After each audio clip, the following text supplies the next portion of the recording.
اور بڑائی کا احساس ہوا جس کے یہ لوگ منتظر تھے۔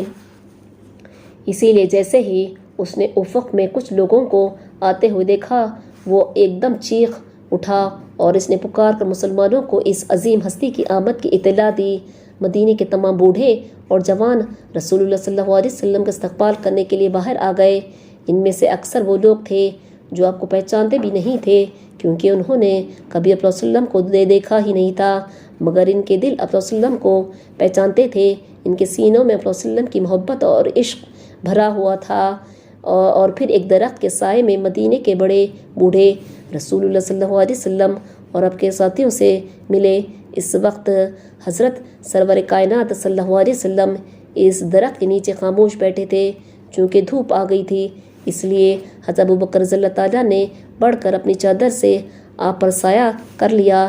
اس سے لوگوں کو بھی رسول اللہ صلی اللہ علیہ وسلم کو پہچاننے میں آسانی ہو گئی۔ یہ جمعہ کا دن تھا۔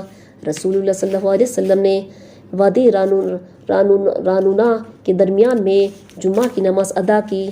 آپ کے ساتھ ان تمام لوگوں نے نماز پڑھی جو آپ صلی اللہ علیہ وسلم پر ایمان لا چکے تھے اور آپ صلی اللہ علیہ وسلم کو دیکھنے سے بھی پہلے سے آپ کا ساتھ دے رہے تھے۔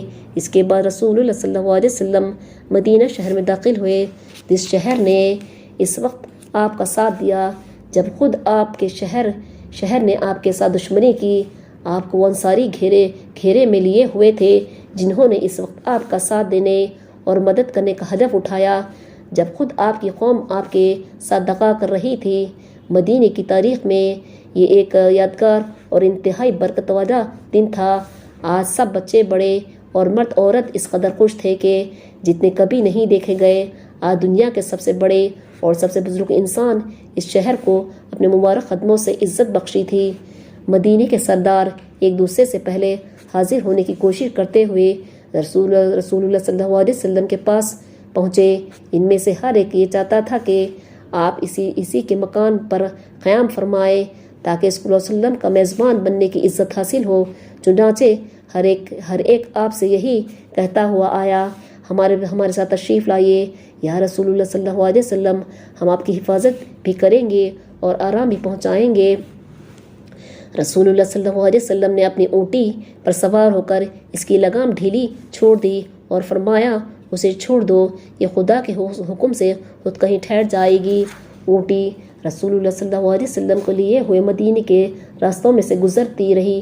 پیچھے پیچھے آپ کے ساتھ آپ کے صحابہ تھے۔ مدینے کے لوگوں کا ہجوم ایک آواز میں بہت زور زور سے کہتا آ رہا تھا، اللہ اکبر، محمد صلی اللہ علیہ وسلم تشریف لے آئے، اللہ اکبر، رسول اللہ صلی اللہ علیہ وسلم تشریف لے آئے۔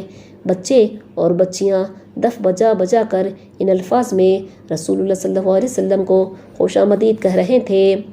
ہم پر ثانیت الوداع کی طرف سے چاند نکل آیا ہے۔ دعا مانگنے والے جب تک دعا مانگے ہم پر خدا کا شکر ادا کرنا لازم ہے۔ اے ہم میں ظاہر ہونے والے، آپ ایسی باتیں لے کر آئے ہیں جن کا ماننا فرض ہے۔ کسی مکان کی چھت ایسی نہیں تھی جس پر عورتیں نہ چڑھی ہوئی ہو، کوئی ٹیلا اور پہاڑی ایسی نہیں تھی جس پر لوگ نہ موجود ہو۔ یہ سب حبیب خدا کو دیکھ کر آنکھیں ٹھنڈی کر رہے تھے اور رسول اللہ کی زیارت سے اپنے دلوں کی پیاس بجھا رہے تھے۔ جہاں تک خدا نے چاہا اونٹی چلتی رہی۔ آخرکار وہ ایک میدان میں آ کر رکی اور بیٹھ گئی۔ یہ زمین دو یتیم لڑکوں کی تھی جو بنی بخار میں سے تھے۔ رسول اللہ صلی اللہ علیہ وسلم اونٹی سے اترے اور آپ نے پوچھا، یہ زمین کس کی ہے؟ معاذ ابن افرا سامنے آئے اور انہوں نے عرض کیا، یا رسول اللہ صلی اللہ علیہ وسلم، یہ زمین عمرو کے دو لڑکوں سہل اور سہیل کی ہے۔ یہ دونوں یتیم ہیں اور میری تربیت میں ہے، میں ان کو راضی کر لوں گا، آپ یہاں مسجد بنا لیجئے۔ رسول اللہ صلی اللہ علیہ وسلم نے ان لڑکوں کے سرپرست اور مربی ماں سے یہ زمین خرید لی اور حکم دیا کہ اس جگہ آپ کے لیے